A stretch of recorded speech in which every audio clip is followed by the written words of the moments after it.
6-month-long incubator program that helps new startups succeed. And that includes one-on-one mentoring, programming and training, networking and events, and a beautiful collaborative workspace, as you can see in some of the photos.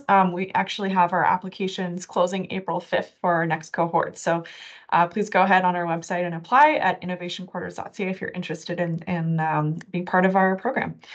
We also have the collaborative workspace that I talked about, which during the month of March, so only a few Wednesdays left. On Wednesdays, you get access to come and use the space for free. So come check us out. All right, and our co-hosts for the event are the Regional Business Center. So they're a one-stop shop for information and guidance on starting, expanding, and operating a business. So if you have an existing business and you want support with either of your business plan, or you want a consultation and you're looking for market research or how to register a business, they're the folks that can help you out. So you can check out their website at regionalbusiness.ca. And they also have some programming. One that's open right now is specifically for students. So they have something called Summer Company that applications are currently open for. So if you're a student looking to return to school, you can be part of this program to start a business during the summer and then potentially get a grant of up to $3,000 for your startup. We have a few really great upcoming events. So next week we have Bookkeeping 101 that's going to be presented by Baker Tilly, and that's going to be a really great session for those of you looking to get some tips on how to do bookkeeping for your business. Then on March 27th, we have the Regional Business Center hosting one of their webinars called The Power of a Business Model Canvas. And then finally, the day right after, March 28th, we have a guest speaker coming to talk about business leadership, how to lead with confidence. So that's going to be a great session on how to like boost your self-esteem and how to be a good leader when it comes to being a business owner. And then finally, we have an in-person event that's going to be happening April 2nd at the Northern Water Sports Center, and that's our Innovation Quarters Pitch Challenge. So the program I talked about at the Innovation Quarters, the graduates of the current cohorts are going to go ahead and pitch their business, and that's open to the public, so you're welcome to come and go on our website and sign up and come see what it's all about. All right, without further ado, I'd like to introduce Pierre, who's from NOHFC. And I just wanted to say a few words about NOHFC. So they provide economic development funding towards approved projects in the territorial districts of Northern Ontario. And they're a really great organization that's been able to support and provide funding to many businesses that we've worked with, including even a business I used to run. So thank you so much for being here, Pierre, and we look forward to hearing all about NOHFC and how you look at grant writing. So I'll stop sharing and you go ahead and take over. All right, let me start sharing mine then. And thank you, Melissa, for that introduction. And I saw that definition there of some of the locations that we represent or support.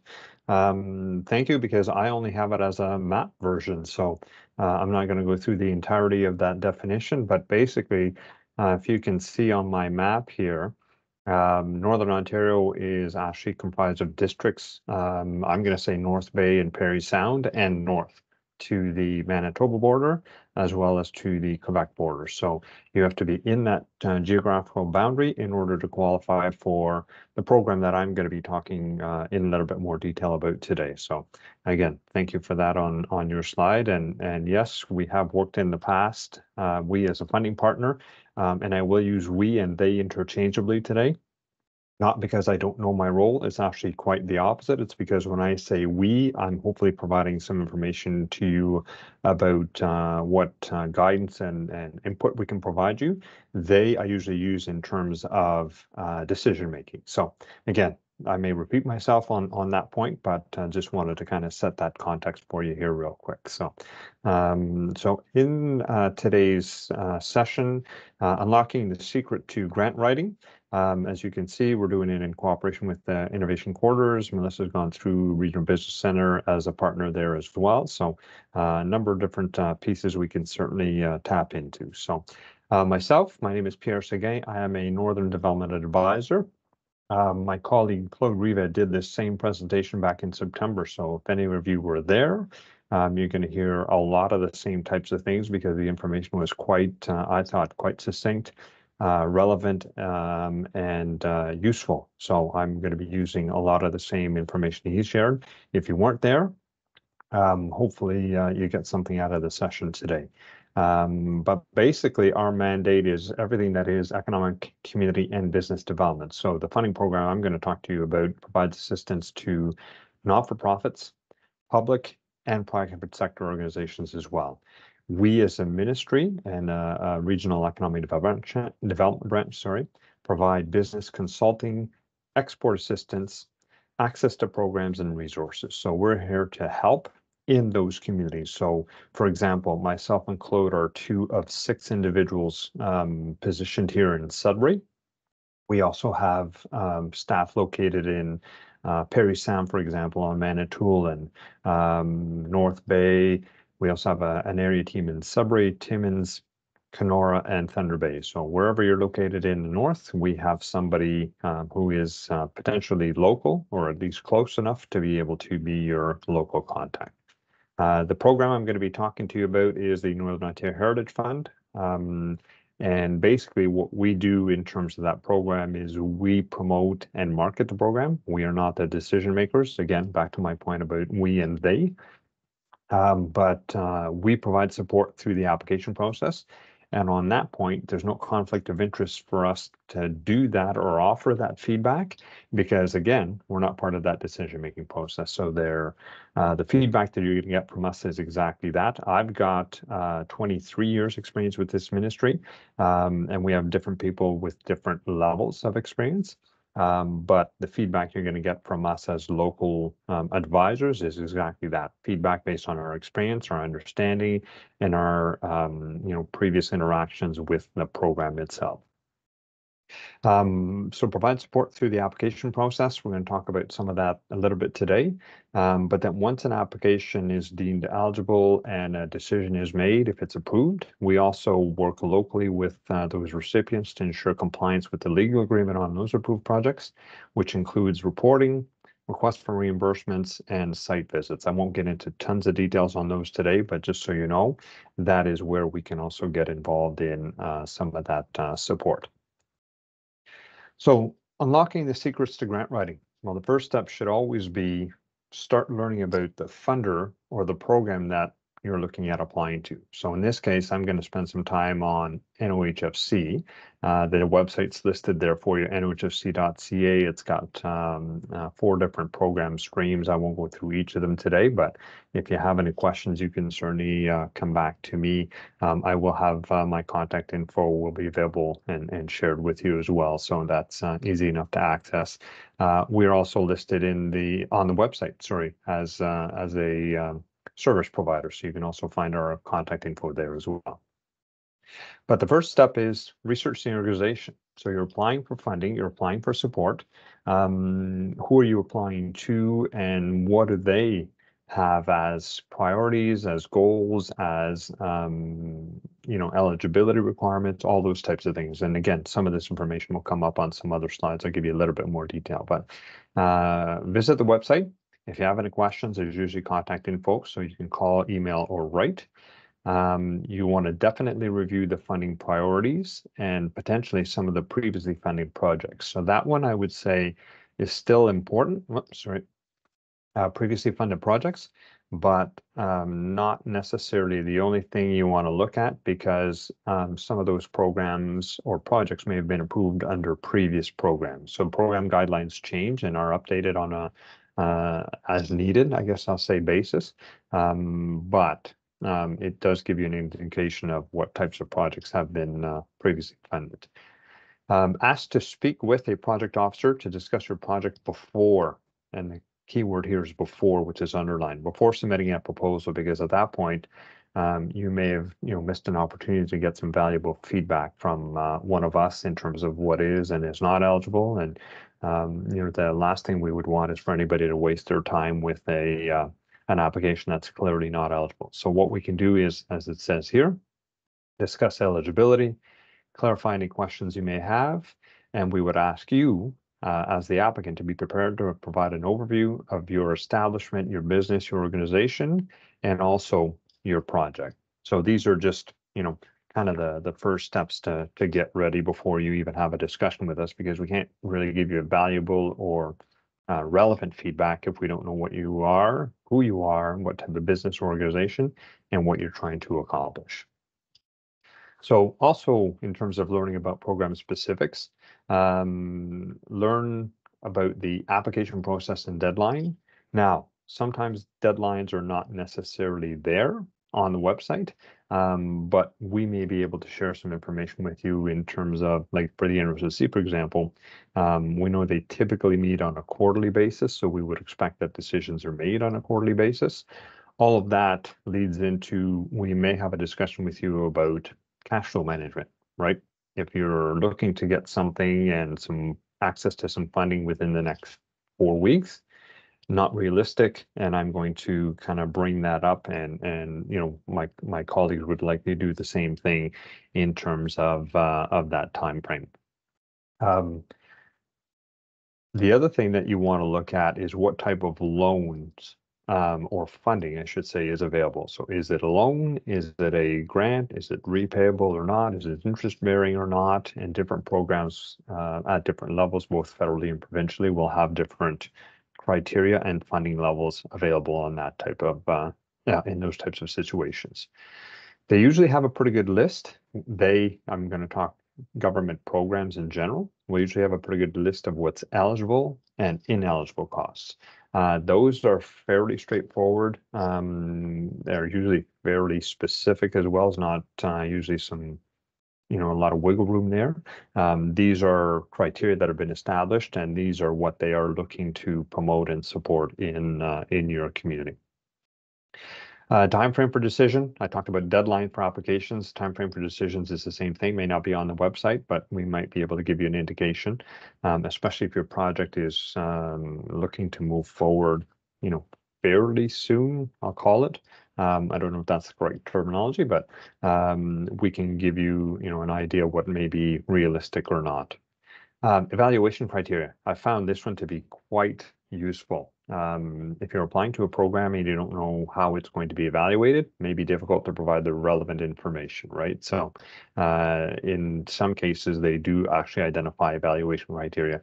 Most of the time for government, you're talking about job creation, economic benefits, increased sales, revenues, new products or technologies or services, those types of things. So I apologize, I'm giving you kind of a quick overview, but usually there's a pretty good list on the website itself. Process for fund disbursements. So is it on a cost incurred basis? Will they give you an advance? If there's a loan component, do you have access to that loan up front? Not going to get into all those details today, but cash flow management wise, most government programs will be on a cost incurred basis, which means you have to pay for those costs up front before you can work past reimbursement from the approved funding.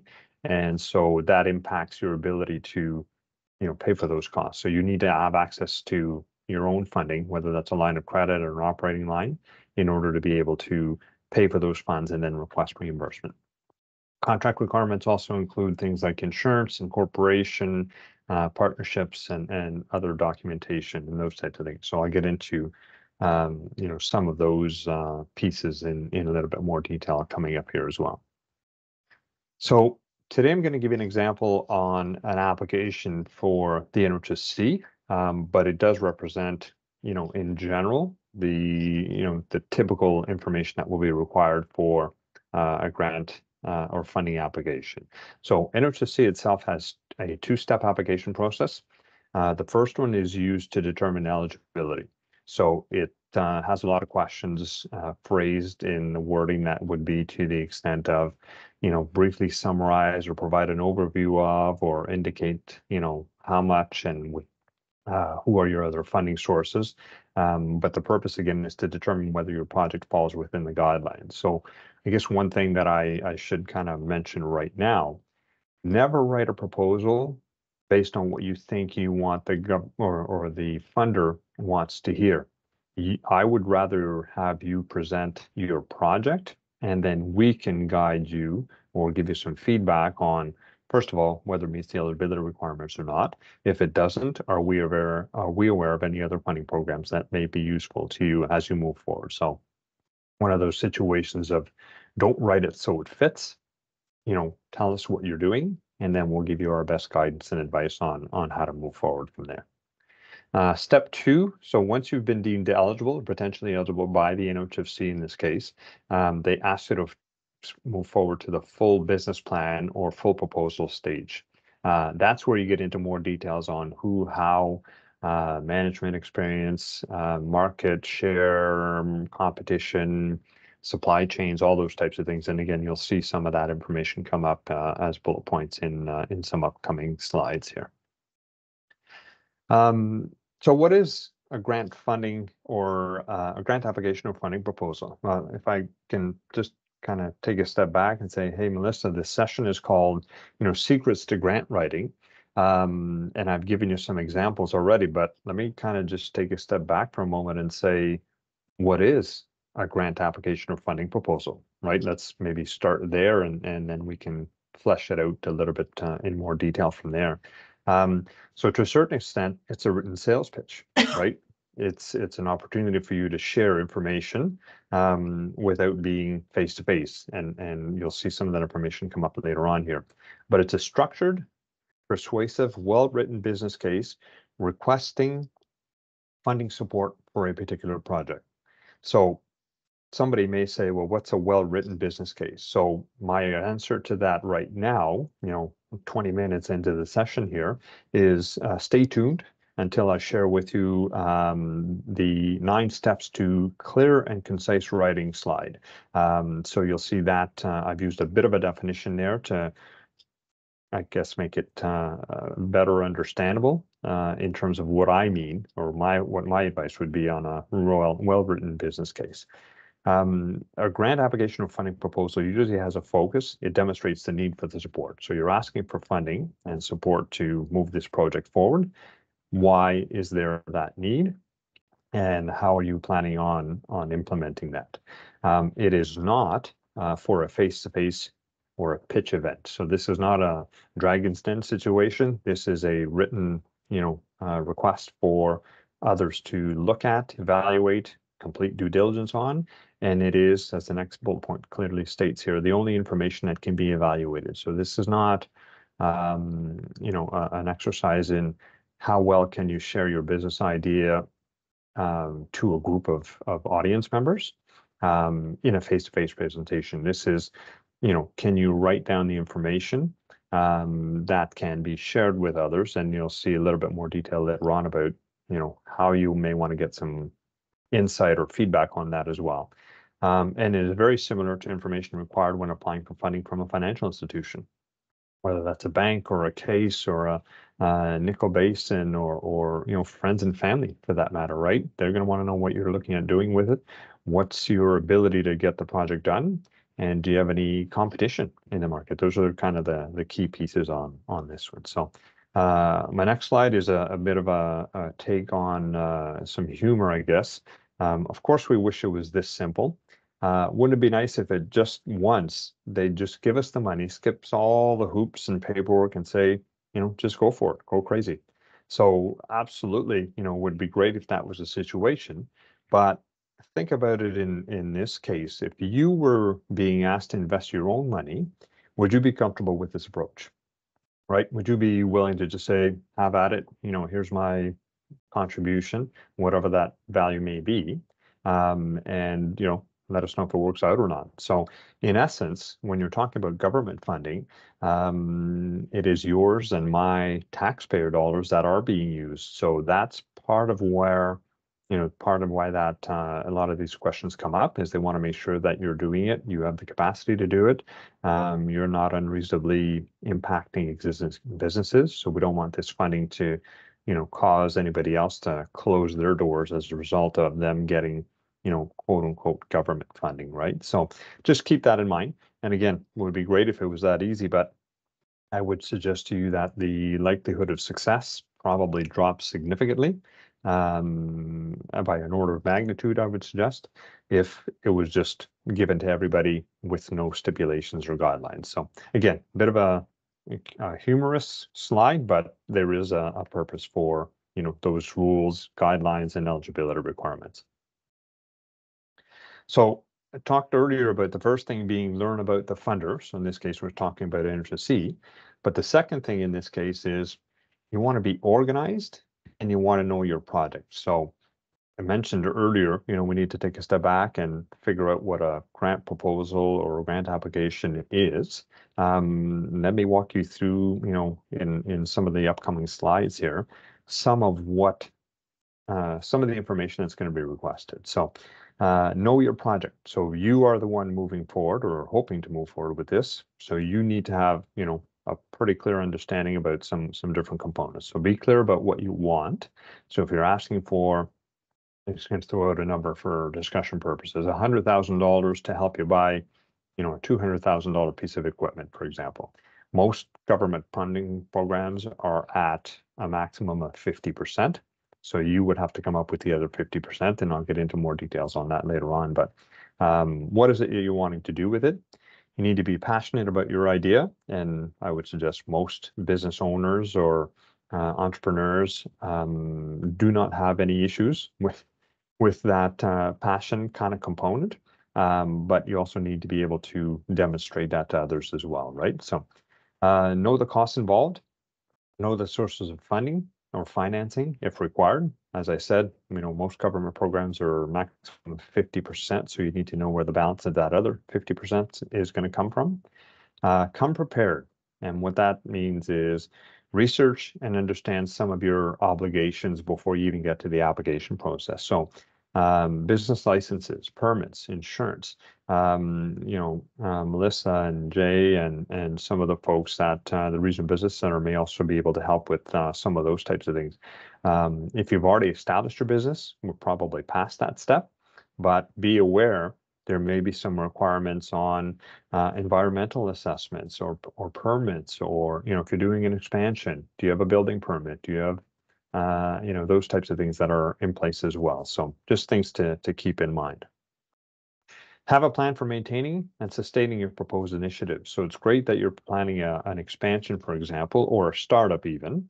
How are you going to generate revenues to keep that going? That is one of the things that will be analyzed and taken into consideration as you move forward, right? The risks associated with the project can be financial, can be management, can be market size, any of those types of things. So have a clear understanding and be able to demonstrate that you'll be able to generate some of those revenues to keep the operations going. So a standard proposal has a bunch of different sections. I'm going to call them titles in this case, only because this is very specific to the NOHFC, and you'll see some of them are just identified by bullet point, and then you'll see some that are identified as step 2. We've just basically broken it down into what information is usually requested at what application stage when you're applying. So typically a proposal includes, general information about you, tombstone data, your mailing address, those types of things. There's a bit of a project description. Then you get into project benefits and project budget. So this information is typically used to determine eligibility, right? What are you doing? What are you buying? How are you spending the money? Who else is part of the financial aspects? And what are the benefits of the project? So those are kind of the key points. And if you're clearly outside the guidelines, typically you'll get a response that says, no, it's not eligible because.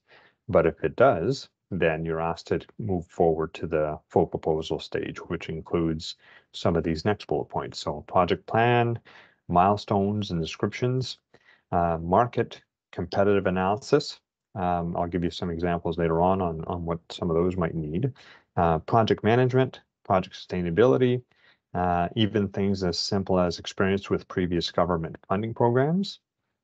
You will be required to provide some financial documents, statements, cash flow projections, revenue projections, those types of things, and potentially any other supporting documentations like letters of support, expressions of interest, requests for quotes, or estimates on costs for things that you're looking at buying. So definitely a number of different components can come into play, and this isn't meant to make you feel intimidated by any means. This is just to give you an overview of the type of information that will be required. So if it doesn't say step 2, I would say you'll need it right away. Step 2 basically gives you a little bit more time to gather some of that information. So you may not need all of it now, but you want to get ready at some point to kind of go through or be able to answer, some questions that may come up on those types of points. Step 1, application. So these are very specific questions that you'll see on the NOHFC application. I'm just going to go through them quickly. Again, the point is not how do I answer all of these questions, but just for you to know what information is going to be requested.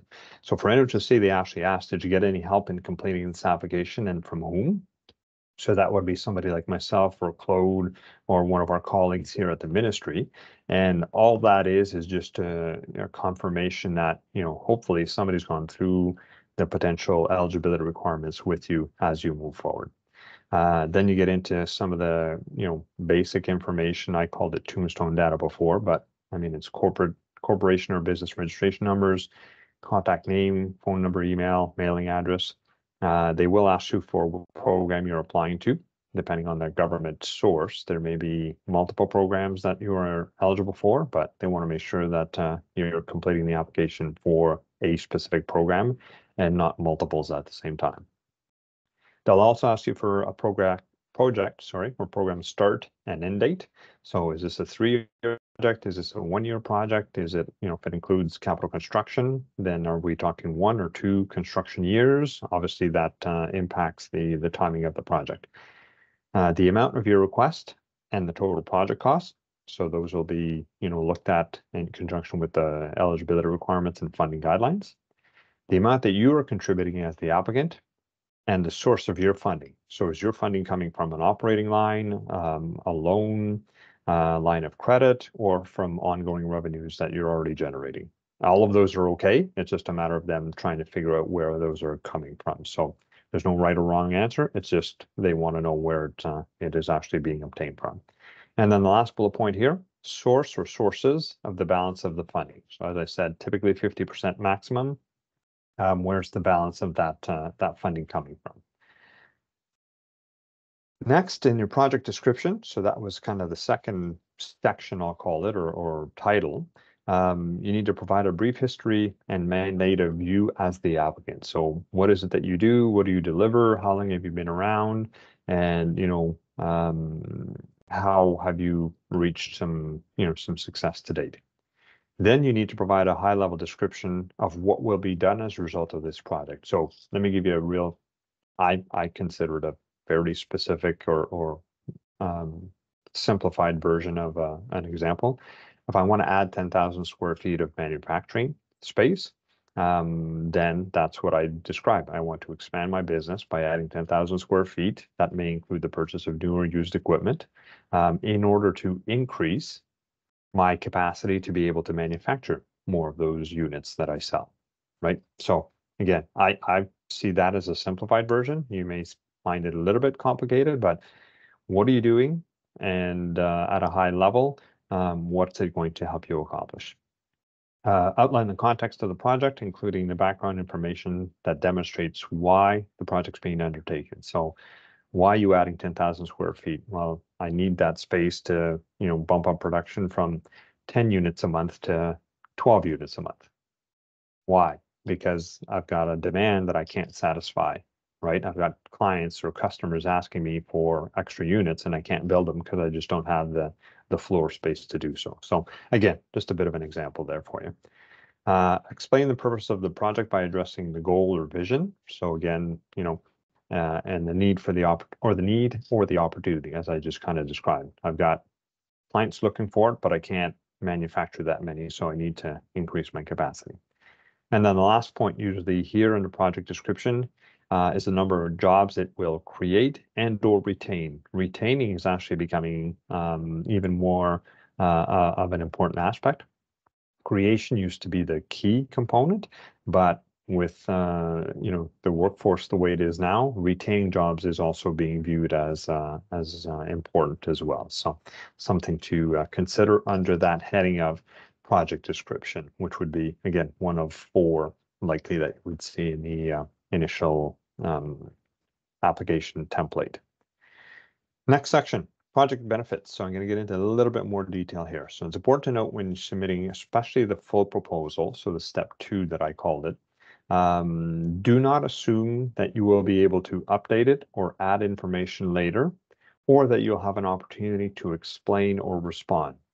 There is a potential that that may happen, but don't assume that somebody's going to come back to you and ask you for clarification on this example or that answer or those types of things. So the package itself that you're submitting, the full proposal, should be able to stand on its own is basically the key point here. So therefore, as a result of that, you want to make sure you explain the results.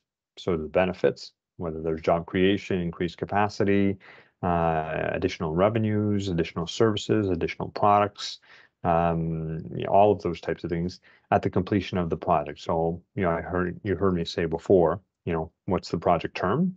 So project term is not when or how long you expect the business to be operational.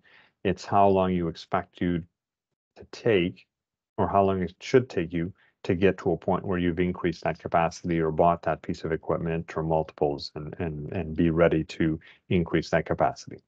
So things you want to highlight: number of full-time jobs that will be created or retained, again, description of how the project promotes economic growth. So that's for you as a business, but could also be for a not-for-profit or a municipality or a post-secondary institution. So we do private sector economic development, but we also support municipal and community economic development as well. So that's why you see that information shown here.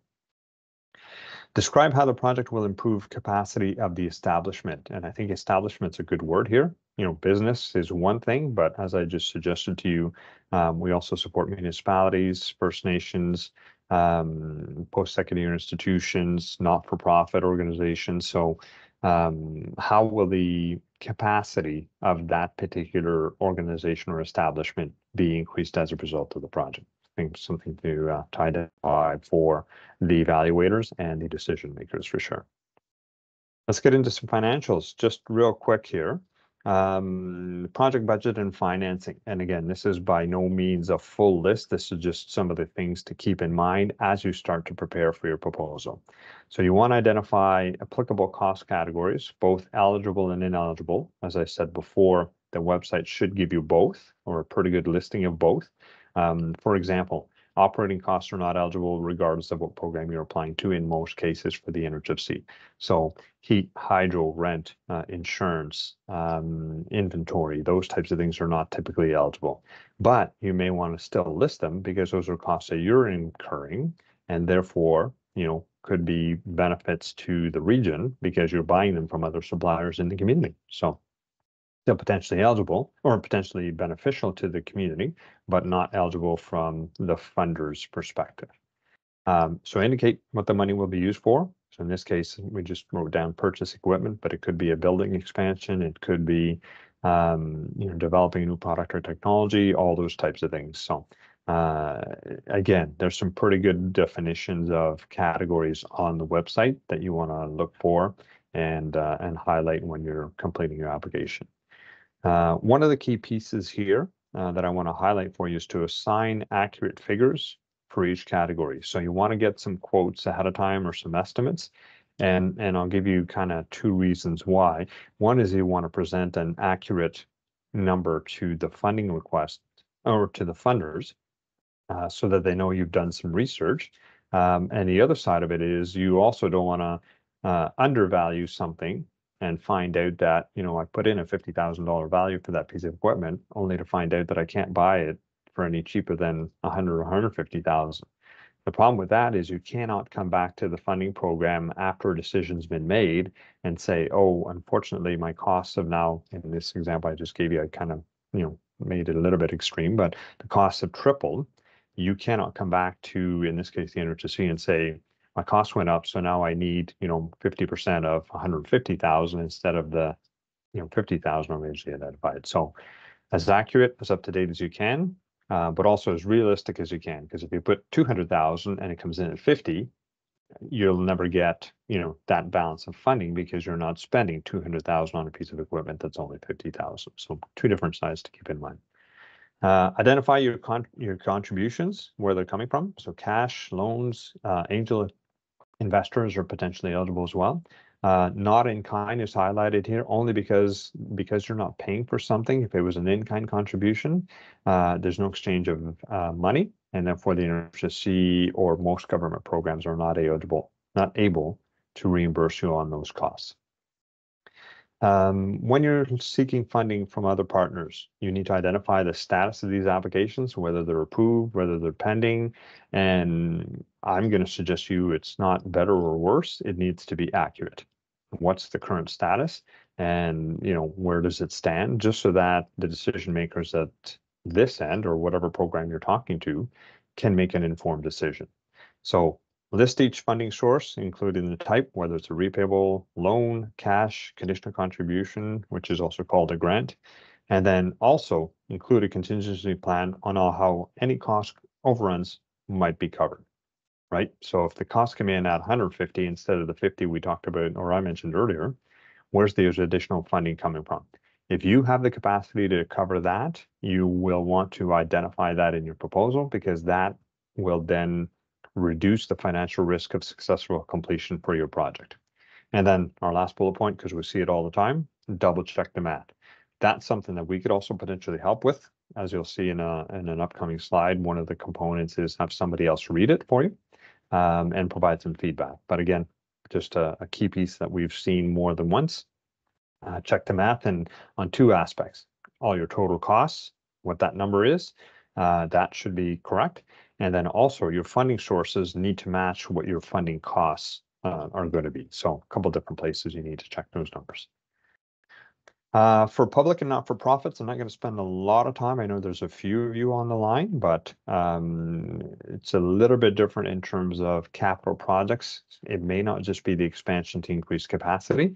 It may be use buildings that are for public use or residence use and those types of things. So some of the questions are a little bit different in terms of what you're looking at doing. So indicate how often the facility will be used, include the proposed marketing strategy, and describe how this project will complement, compete with, or may impact existing establishments in your community or in neighboring communities. So again, not too much time there because I don't think we have tons of municipal representatives, but if you want more details, I can certainly get into that with you offline. Also need to provide some projections on ongoing revenues and operating costs. So even though that's on the slide for public and not-for-profits, it is also relevant to for-profit and private businesses as well, right? So again, think about submitting a funding request to the bank or to any financial institution, and there's due diligence that gets completed. Risk will be associated with your project, with your management experience, with your financial capacity to complete the project. So, if you can identify these up front instead of leaving it as a question mark, then you're in a better position. Next section, market and competition analysis. And I'm mindful of the time here, so I'm going to kind of skip through a couple of these things. And I'm going to suggest to you the first and most important one is, what makes you believe, or why do you feel that there is a need for your business, product, and service? Right? At the end of the day, we're all potentially trying to sell more or generate additional revenue. So why do you think there's a demand, or is there a demand for that in the market, which gets into some of these next bullet points? And I apologize, I'm going to just kind of read through them and maybe not spend too much time, but who are your competitors? And what are their characteristics and market share? I'll come back to those ones in the next couple of slides here, so it'll go a little bit quicker for everybody.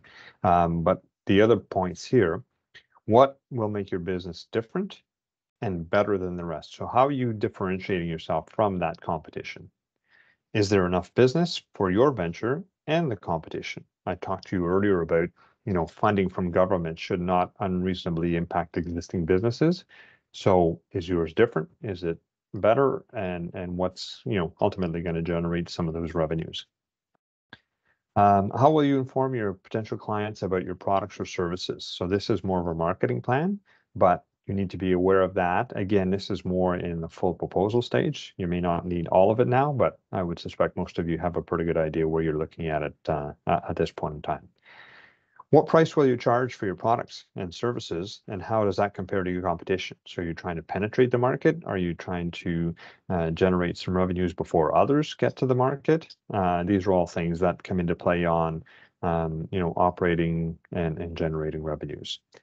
How many sales do you need to reach your break-even point, right? So if you're existing, you're hopefully already there, and this is just going to add to your revenue stream. But if you're launching a new company, how am I going to get to, or how are you going to get to a point where you're not losing money with this venture? Again, these are all questions that will come up as part of the due diligence and review process. So next couple of slides here are very specific to this section here that talks about who are your competitors and what are the characteristics. I've had people say I've got direct and indirect competitors. Yes, I fully agree with that. But I'm going to break them down into 4 different terms, I guess. And again, it could be direct and indirect as well, but I'm going to use 4 different terms. So the first ones I'm going to use is local. So for us here in Sudbury, who else is offering this product or service in Sudbury? I think that's fairly evident, fairly easy.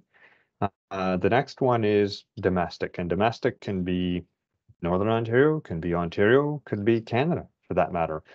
We've done some work, both Claude and I have done some work with some companies who sell internationally as well. So you'll see that one come up as the next point. So domestic could be, defined a couple different ways, but certainly you want to be aware of who else is doing something similar in and around, and use whatever geographical definition you want, but you need to be aware of where they are and what they might be able to offer. So the next one, I just kind of alluded to, international. You may not think they are a competitor, but they are. And that's really going to come down to also based on the last one that I've got identified here, right? Online, right? They may not be here, they may not be in Ontario or in Canada, but sorry, I'm just going to use a real broad term here, but the Amazons and the Kijijis of the world, to be honest, and any of those types of things, Etsy's and whatever, right? If your service or your product is available there, they are a potential competitor.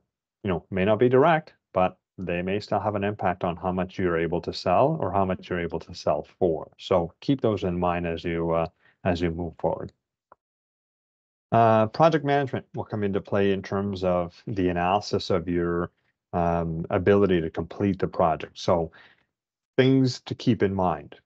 Just identify the individuals who will be responsible for managing the project, what their previous experience is for those individuals when dealing with either managing projects of a similar nature or funding programs where they've applied to programs or projects similar in nature to this one.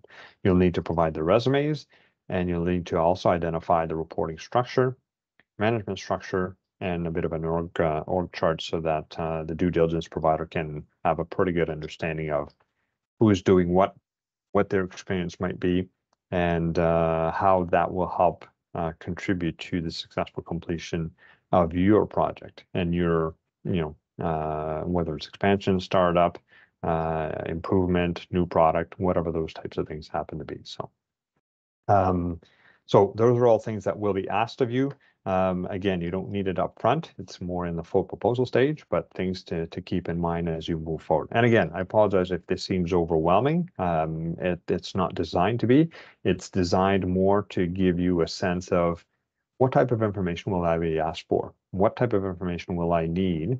And again, the purpose of all of this is somebody's going to be doing a due diligence review on this and assigning a risk level or success level for each of these different components. So just things that you need to be aware of kind of walking into that application process. Experience with other government funding programs. I alluded to it just quickly there a couple minutes ago. Indicate whether you have received funding from any other agencies and or for similar projects. So if this is, the 3rd expansion on your building, did you receive funding for expansions 1 and 2? Or if you're developing a new product, is this the, version 2.0 or version 3 or 5 or 10? And have you received any other funding? They will also ask you to list any of the programs that you're currently applying to, usually for this particular project. project, I should say. But they will want to know who else you're looking at as a potential funding source. And then the last bullet point here, identify completed projects that you receive funding for from the current funder and from other funders. So if it's NOHFC, for example, have you successfully completed or completed projects, whether they were successful or not, funding or projects with funding from those organizations. So again, just gives them a bit of a track record on what you've been able to accomplish and how you've been successful in moving forward. So the last one I'm going to identify here in terms of, or sorry, a couple slides on other documentation that might be needed or supporting documents.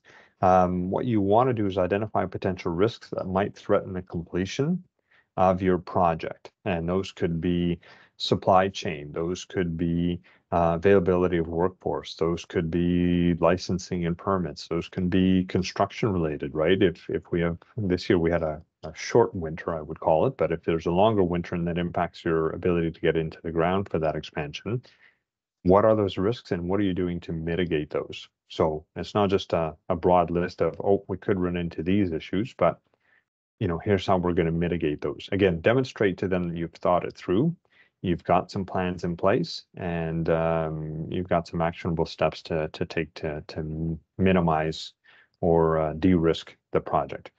Identify any laws or regulations that might affect the project. So environmental assessments, building permits. I mean, those are two of the bigger ones. Obviously, your business registration, insurance, and those types of things also come up, but we're talking specifically about the project. So the assumption is that you've already, met and achieved some of those other ones before. You may also want to include, and I talked about this before, relevant information that you think could help support, the fact that your project is a good project. So if you've got letters of support, or you've got clients, as I suggested before, who are saying, I'd buy more if you could manufacture more of these, get them to put that in writing for you. Because then I'm going to use the term third-party validation, right? It's not just me and my company who believes that if I build 5 more of these a month, I can sell those 5, but I've actually got clients lined up, quote unquote, lined up at the door, and they've actually put it in writing that they'd be willing to buy 1 or 2 or 3 extra units. Hey, that again reduces the risk. It's not just a great idea. I mean, it's still a great idea, but it's also validated by somebody else outside of the business itself. Last bullet point on documents that you want to look at. Supporting documents, will include, some of these are required. So financial statements, for example, they'll ask you for market analysis. So have you done surveys? Have you done statistical and demographics reports, which different folks from the Regional Business Center or the innovation quarters can help you with potentially, or other sources, the chambers, the municipality. There's a lot of different potential locations for that. Letters of support, I just talked to you about. If you've got approval letters from previous or other funding organizations for this project, you definitely want to include those because those just help to reduce the financial risk again. If you're a municipality or a not-for-profit board, you want some kind of a council or corporate resolution. If you're a business, you want to include your letters of patent or incorporation, copies of RFPs, consultant reports, building plans, estimates and quotes is also something that should come up in your list of things you may want to include because, again, it just reduces variability on some of those costs and those types of things. So I told you before to stay tuned at least until the 9 steps to clear and concise writing. Well, here we are. These are some of the key pieces you want to remember, and we've got a couple minutes left, so I think my timing is going to be okay here, but here are things to remember. And this is in general, not just for grant writing, but 9 steps to clear and concise writing as a whole. So assume the reader knows nothing about you, your business, and your industry, and I will add to that and that you will not have the ability to present that information. So I told you before, it was not a face-to-face situation. This is writing for the purpose of sharing that information with them ahead of time. Make it easy to understand and use conversational language. So I told you what's a clear and concise, proposal. I've been told that, trying to equate it to a sixth grade level. So not in terms of, don't use big words and only for that purpose. But again, it's for the purpose of assume or make sure that you're not expecting everybody to be fully aware of what you're doing and who you are. So sixth grade level, we're not like looking at, what are the technical or health benefits of your product or, reduced emissions and those types of things. Yes, people understand that, but we don't need to get into all of the science up front. If that's a benefit of your project, you certainly want to get into it, but don't expect that everybody will understand all of those scientific terms and ideas. Try and link the ideas to what you're trying to do. So this will help me generate, produce, sell, hire more people, like all of those things that I've already kind of linked for you earlier today. Use short sentences and avoid wordiness. Use bullet points. As you can see, most of my slides here have been bullet points as best I could. Beware of contradictions. So don't say, for example, I'll just give you one example because it came up recently for me. By bringing in this new piece of technology, I will be more efficient, but then your cash flow or your operating projections have an increase in operating costs. Those things are contradictory, and you may not have understood that, or may not make sense to you right now, but those are the types of things. Here's maybe something a little bit easier to understand. If you're bringing in 10 new people, but your projections don't show an increase in your salary cost year over year, then that doesn't agree with what you just said. If you're bringing in new people, then your operating costs should go up as a result of those additional salaries you're paying. So again, just things to kind of be aware of, make sure you're not contradicting yourself. Proofread before submitting, and these are just examples for you. Trim and simplify. Where practical, have someone else read the application to validate that it's easy to understand and also understood from the perspective of somebody who may not understand your project. So this could be a business partner of yours, could be MND is our ministry, the Ministry of Northern Development that I work for, and myself or one of my colleagues as a Northern Development Advisor. So again, these are in general, just steps to clear and concise writing. When you get into grant and proposal writing, get into more of the details about eligibility, timing, benefits, those types of things that I've already gone through. My next slide is just a listing of some examples of where you might find some information about funding programs. There's a number of different ones. I've only highlighted a few just because these are ones that I've seen fairly recently. But the Canada Business mobile app, I haven't used it myself very often, but I know my colleagues have, and they said it is good information. The Regional Business Center with the Start a Company Plus program, the innovation corridors, even if it's the not necessarily funding per se towards the business, but the incubator program, that's like a $25,000 value to you as a business. That includes space, mentorship, training, access to an ecosystem of other potential funding sources. Anyway, I won't give that sales pitch, but it's certainly one well worth exploring if you're not there already. And there, I mean, looking at that as an option. NORCAT has an innovation accelerator program. PERO has their Center for Women's Enterprises, the Ontario Trillium Foundation. The one I'm talking to you mostly about today is the Northern Ontario Heritage Fund, which is here. And our federal government counterparts at FedNor also have an economic development program for Northern Ontario, and it's through FedNor is the organization there. So that's also one that you want to look at. And last slide, my name. I realize I don't have my phone number on there, but I will share that with Melissa to share with anybody who's on the call today. And 2 minutes too long, sorry about that, but I do have some time for questions and answers. So I will stop sharing my screen and turn it over to Melissa to see if there's anything online already or go from there. Thank you so much, Pierre. That was a great presentation. And you're right, slide 9 was like, I'm like screen capping it. I'm like, this is this is great. Or the 9 tips, sorry, not slide 9. But yeah, steps, thank you. Yeah, and thanks for the plug about the innovation quarters and the Regional Business Center. Yeah, absolutely. If anybody has any questions, please feel free to go ahead and type them in the chat. I don't see any questions right now, but I do have a question for you. Mhm. Have you been receiving applications of people who've perhaps filled it out using AI, right? Where you can tell it's not been filled out by a person. It sounds very generic. And what do you usually do with those kinds of applications? So personally, I have not seen any recently, although that's definitely, I think, a question that's going to come up. I think part of where they're going to try and address that is that question. One of the questions that I originally identified for you is, have you worked with anybody at the ministry, or have you had any support in submitting the application? Um, that was not the intent of that question, to identify who's used AI or not. But I can see that as if you'd identified myself or Claude or any of my colleagues, it's an easy follow-up phone call from them to us, right? From them, the NOHFC funding source, to us, have you worked with this client?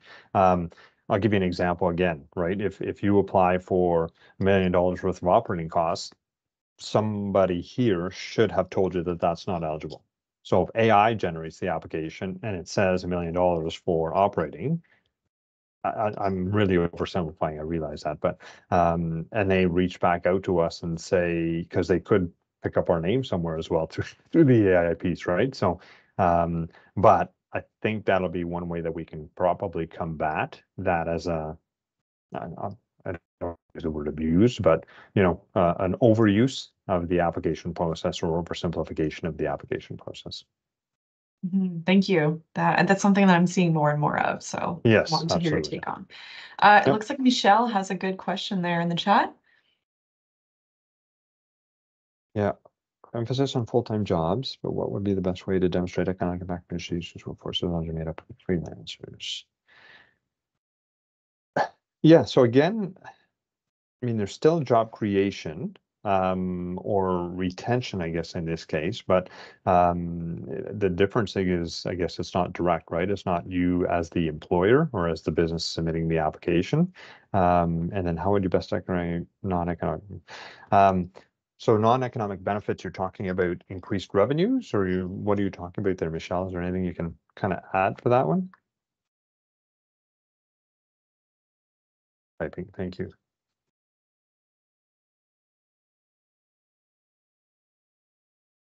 And just while you're typing, on the job creation, they do usually look at direct as a measurable. And I use the word measurable with a bit of a definition there.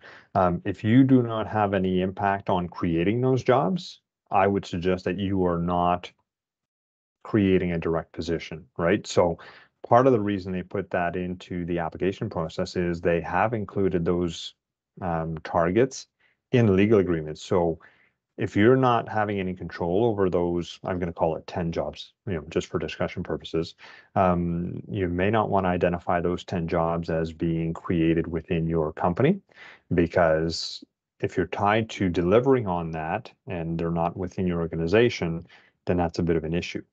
For example, construction, right? I'm building a new facility, or I'm adding 10,000 square feet. That's going to create, I don't know what the right number would be, a proportionate number, but 5, FTE equivalents during the construction phase. That's not me and my company, employees. It's the builder's employees. Those are still identified as, positions being created, but define them, I guess, as construction during construction. And if there's nothing being generated at your business, then we need to be aware of that as well. So provide X service to the education system for which there's demand.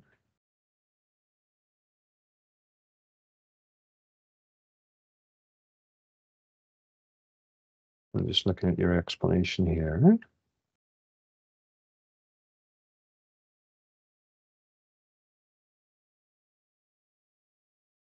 Yeah, I think in this case, you're probably right, Michelle. I think your increased revenues, and again, you'll likely have some of that demand already identified there somewhere. And again, is there anybody in the market who can offer those services currently, right? So, and let me phrase it this way as well. Typically, an application request is not tied to 10 jobs and I need $100,000, so it's $10,000 per job. That's not how they look at the benefits of the project. So that's why you'll see, if you look at the website, economic benefits, increased revenues, and they may not use revenues necessarily in there, but there are a number of different factors that they take into account with the evaluation. And one that I want to just share with you right now is strengthen the applicant's full proposal or business plan. So you may have more details there that helps to support the increase. So yeah, I think your increase in revenues is probably one of the better ways and more direct ways that you can identify that as being a benefit of the project. Okay, I'm seeing one comment from Neil that was posted in the Q&A instead of in the chat. Are you aware of Okay. any programs geared towards the training of non-for-profit boards to allow for both better management and growth opportunities? Yeah, that's I guess the quick answer is no, but only because I haven't looked at it recently. I have been involved, Neil, in programs for local services boards or unincorporated area boards, and even things like veterinary assistance programs in the past. So I say no only because I don't have a specific source for you right now, but if you want to leave it with me, let me see what I can find out. But part of that is coming back to, I'm going to use the term capacity building, if I can use that term, which is something that, we see in whether it's a smaller community or an unincorporated area or a volunteer board. Then you're getting into all kinds of different requirements and rules and regs around that as well, right? So just something to be aware of as you're moving forward. So sorry, right? Again, my short answer is no, but let me see if I can check even with some of my colleagues. Ministry of Labor Training and Skills Development is one group that I would suggest you may want to look at. I just don't know if they do not-for-profits as well. I think they do a lot of work with registered entities, which may include those not-for-profit boards, but that's always it's a question that comes up when we do our review of applications, right? Does the board or the group or the organization have the capacity to undertake the project? So I'm agreeing with you. There's a need for that. I just haven't had any exposure to it very recently, but if you don't mind, leave it with me and I'll see what I can find out.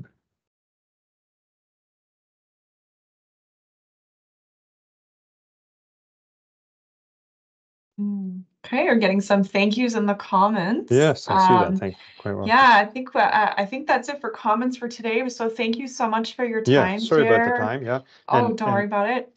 Yeah, and again, let me just go back to a comment I made before. This is not intended to, and hopefully I didn't scare anybody off. This is a really broad definition or exposure for you of what type of information. And again, it's more to prepare you for the type of information you might need and what they'll be looking for so that you're not caught flat-footed as you move forward. That's really the intent at this point. Wonderful. Okay, well, thank you so much, Pierre, and thank you everybody that joined our call.